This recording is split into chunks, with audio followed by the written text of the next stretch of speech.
What's up, people? Just having my morning coffee. Welcome to Filmstock Tryouts. I'm Darren, and I'm really grateful that you're watching this, got your eyeballs on this, and just want to start off with some announcements. We recently passed 100 subscribers.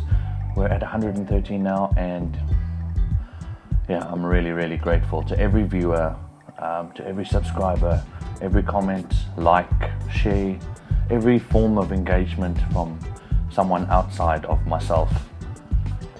I can't really express how much I appreciate that, how much it encourages me, and it blows my mind.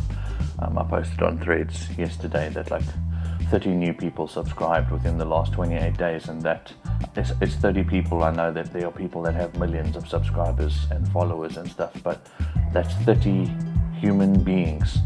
Hopefully, I don't know if YouTube has bots, but 30, I'm taking it as 30 human beings that got something from what I'm putting out, and that's what I want, just to inspire and encourage you guys, and to be inspired and encouraged by you.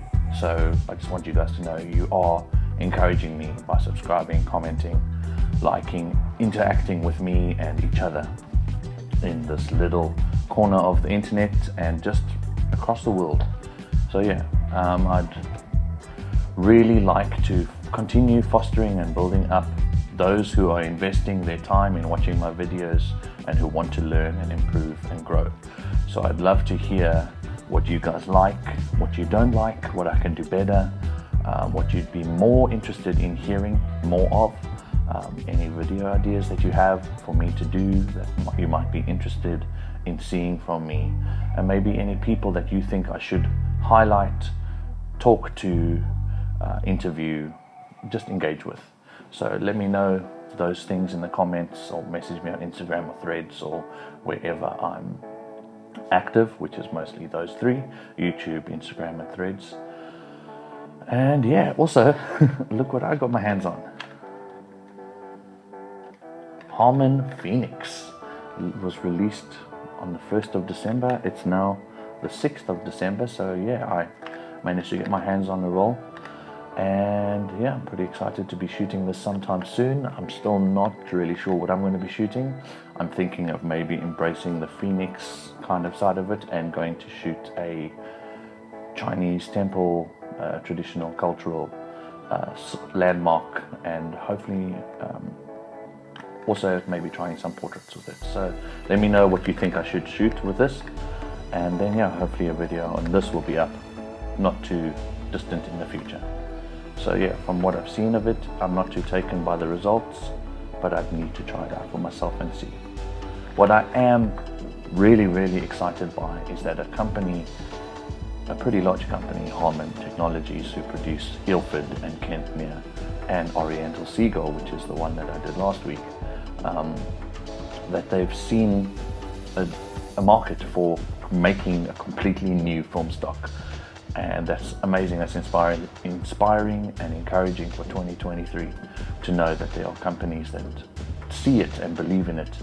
So I'm pretty excited, having just got into film photography and knowing that the film does go back quite far, but to see a resurgence, so that's really beautiful for me. So anyway, that's it, the announcements. Thank you guys, and let's get into it. So let's go with, what are we talking about today? We're talking about FilmNeverDie IRO 400. IRO is the Japanese word for color, and that's the iconography, the Japanese symbol or character for color. It's also the Chinese character for color. So in Japanese it's IRO, in Chinese it's Si. Color IRO 400 by a company called FilmNeverDie, which they're in Australia. I think they come from Australia, although they have stores in Indonesia, and they're also here in China. This film stock is discontinued. They don't make it anymore, so the only places you can find it are remote corners of the interweb. Some say it's rebranded expired Fuji C200, I'm not really able to confirm or deny this. I tried to peel off the sticker and it's just an empty, so if they've taken, although this doesn't feel like Fuji, because Fuji uses I think an aluminium or a tin canister, this is plastic, so I think they maybe respooled it if it is. But yeah, that's kind of the information I can find on it. I shot it in my Yashica diary, which is kind of like a 40-year-old point and shoot kind of semi to fully automatic camera, which I've spoken about before. And most of the images were made here where I'm filming this, at the school where I teach, and they show a bit of school life here in China.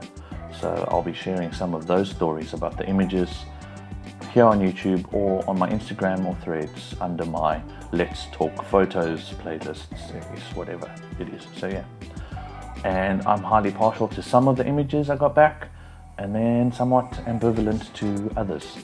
So let's talk about the film. So my thoughts and experience from the shots I got back, I've only shot one roll. The exposure latitude is not very wide.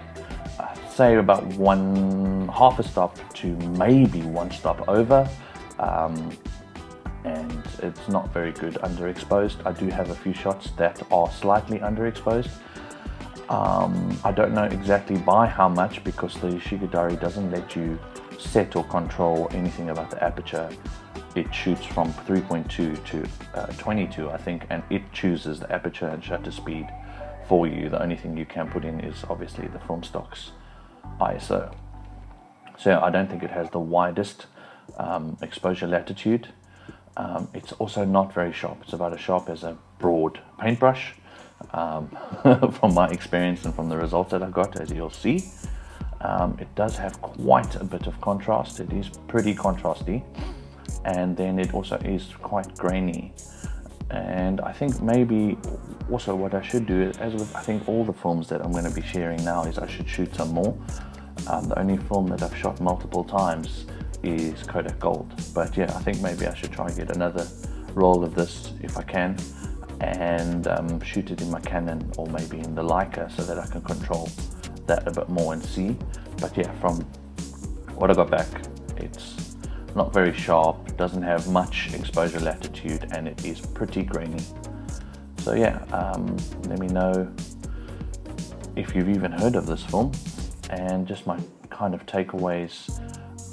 I think it's a cinefilm. Well, actually I don't know. Yeah, on my Instagram I labeled it as IRO cinefilm. I think I found it on some corner of the internet. Someone said it's a cinefilm, but if it's Fuji C200, that's not a cinefilm. So anyway, whatever, it's a film. It seems to favor reds, greens and blues pretty hard. Greens and reds I think being the most favored. The greens can have a beautiful teal cast, like in the basketball court shots that I took, and it does have a magenta color tone to the images, all the images pretty much. But the greens, reds and blues come out pretty strong on the image, and then it is also quite warm. So as you can see through some of the school shots, particularly if there's people in, you can see that it is quite a warm stock, and that the people do tend to be almost magenta, slightly orange. So yeah, I think it's cool. It's cool that people are trying to do, or were trying to do, some interesting stuff with film, and that encourages me, and I enjoy that. That's why we shoot film, is to get and try new things and to see unusual and unexpected results, and then we do it again. So yeah, if you can get hold of a roll, or if you have got a hold of a roll, let me know what you think, and if you've shot it, or if there's any film stocks that are similar to this. That would also be really cool if you guys could let me know. So yeah, anyway, so let's get on towards the end of the video. If you're new here, what I like to do is to just highlight some people in the community, people that I follow or engage with on social media, or just across the world or here, and just highlight people that inspire me, encourage me, and I think that other people should see and engage with. So yeah, community highlights. The first person I'd love to highlight is Jovis Lee Howison. She is the founder of UPC, the Urban Photographers Club, which is based in the UK, but it's a worldwide photography community that they run on Instagram, but they have a Discord like main hub. And yeah, I've been part of the community for a while now, and there's so many cool photographers on there, and just an incredibly eclectic and inspiring collective of humans. And Jovis is the founder, and she's a genuinely encouraging and supportive human with a deep passion for people, photography and life. An incredibly inspiring woman. She's currently busy working on a nonagenarian project, documenting the lives and the beauty of people aged 90s and above, or 90 and above. And yeah, I'm going to share some of her work. She's a documentary photographer and a street photographer, and she's always busy, always encouraging people in the photography group and just everywhere, and also always working on an amazing project by herself of her own. So I'm just going to read a little bit here of some interesting, just like her aspirations, I guess, for her own work and for the community. So yeah, my dream is to create an all-inclusive and diverse community to provide a space for photographers to showcase their work by giving them recognition and exposure by publishing and exhibiting internationally. And she's definitely done that. She's helped create a photo book for the Urban Photographers Club community. She's helped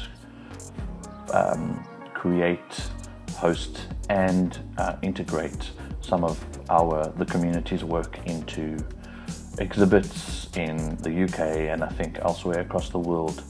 Recently they were part of the Photographers Gallery in the UK, had an exhibit, and she had her stuff exhibited there. So just a really, really inspiring, amazing human being. Go check out her stuff, check out Urban Photographers Club, and be inspired by her and her work and the absolute beauty that she sees in people of all walks of life, all ages. So yeah, Jovis Lee Howison. Her Instagram is @JovisLee.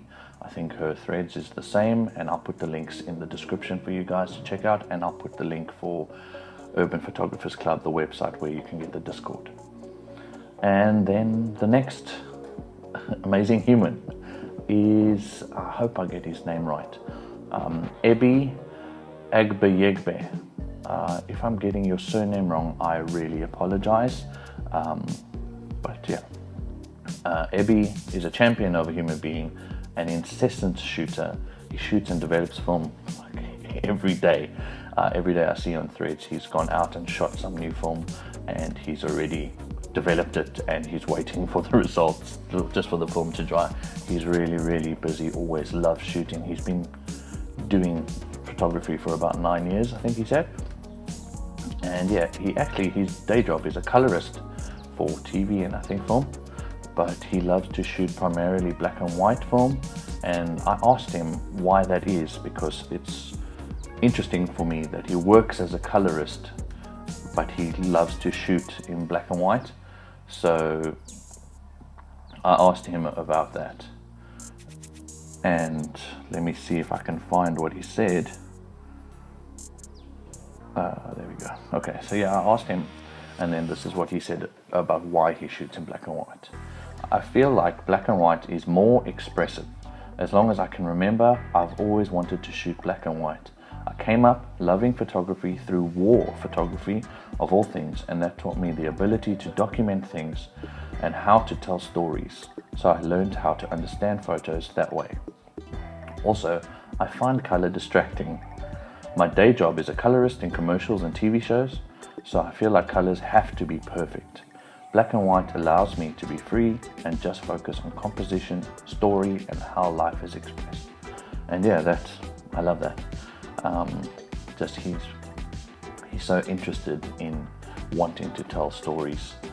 And then I'm also going to put up a screenshot of, he sent me kind of like the synopsis of him and why he does what he does and why he shoots. So I'm going to put a screenshot of that up on the screen as well for you guys to read. You should just pause and maybe read it, and be inspired by these two incredible humans, wonderful creatives.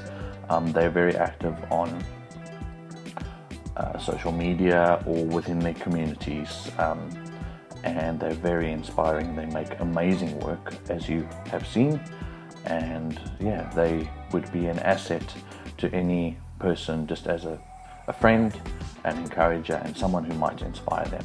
So yeah, that's it for today's video. And just the secret phrase as we're ending: be true, be you, be cool. That's the secret phrase. Comment it down below and I'll know you've watched to the end. And yeah, I'm working on some things that could be like I guess prizes or rewards or whatever for those that comment that, and just to let me know that they've watched through, and I genuinely appreciate that and their engagement. And yeah, as always, just keep making stuff and be blessed. Have a great end to 2023 and go out and shoot. Yeah, be blessed.